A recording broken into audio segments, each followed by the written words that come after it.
Hello and welcome to my first ever video. You may ask, who is this guy? Well, we will get to that when I have the courage to reveal myself. Anyway, to build up that courage you can subscribe. Seriously, it would make my day. Thank you in advance. So, what will today's video be about? Today I will talk about random chemistry facts. A little bit of physics too. The first fact, bolts of lightning produce ozone. Yes. It's that molecule here. 3 oxygens. Also, the ozone blanket is a protecting covering for our planet. You may have heard about it when the CFCs were in crossfire. Due to the creation of ozone, bolts of lightning smell the way they smell. You know that smell, don't you? Fact 2, glass is actually a liquid. It just flows very, very slowly. Being neither liquid nor solid, explaining glass is a lot harder than some might think. In a glass, molecules still flow, but at a very low rate that it's barely perceptible. As such, it's not enough to class glasses as a liquid, but neither as a solid. Instead, chemists classify glasses as amorphous solids, a state somewhere between those two states of matter. There's also a thing called metal glass, a class of materials that are 3 times stronger than titanium and have the elastic modulus of bone, all while being extremely lightweight. Fact 3, superfluid helium defies gravity and climbs on walls. A remarkable transition occurs in the properties of liquid helium at the temperature 2.17 K, very close to absolute zero, called the lambda point for helium. Part of the liquid becomes a superfluid, a zero viscosity fluid that will move rapidly through any pore in the apparatus. Fact 4, if you pour a handful of salt into a glass of water, the water level will go down.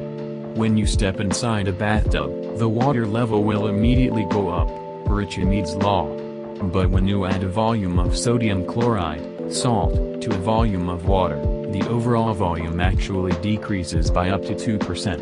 What gives? The net reduction in observed volume is due to solvent molecules that become more ordered in the vicinity of dissolved ions. Fact 5, diamonds are on 100% carbon. Fact 6, the rarest naturally occurring element in the Earth's crust is astatine. Named after the Greek word for unstable, astatos, astatine is a naturally occurring semi-metal produced from the decay of uranium and thorium. In its most stable form, the element has a half-time of only 8.1 hours. The entire crust appears to contain about 28 grams of the element. If scientists ever have to use it, they basically have to make it from scratch. Only 0.00000005 grams of astatine have been made so far. Fact 7, a rubber tire is technically one single, giant, polymerized molecule. Some molecules can be very big, but most are still microscopic. Not the vulcanized tire, though it has all one big, freaking molecule. Basically, the vulcanized tire is all made of large polymers chains that have been cross-linked together with covalent bonds. Fact 8, your car's airbags are packed with salt sodium azide, which is very toxic. When a collision takes place, the car's sensors trigger an electrical impulse which in a fraction of a second dramatically raises the temperature of the salts. These then decompose into harmless nitrogen gas, rapidly expanding the airbag. Fact 9, famed chemist Glenn Seaborg was the only person who could write his address in chemical elements. He would write Sg, Lr, Bk, Cf, Am. That's Seaborgium, Sg, named after Seaborg himself. Lawrencium, Lr, named after the Lawrence Berkeley National Laboratory. Berkelium, Bk, named after the city of Berkeley, the home of UC Berkeley. Californium, Cf, named after the state of California. Americium, Am, named after America. Fact 10, the last fact for this video, air becomes liquid at -190 degrees Celsius.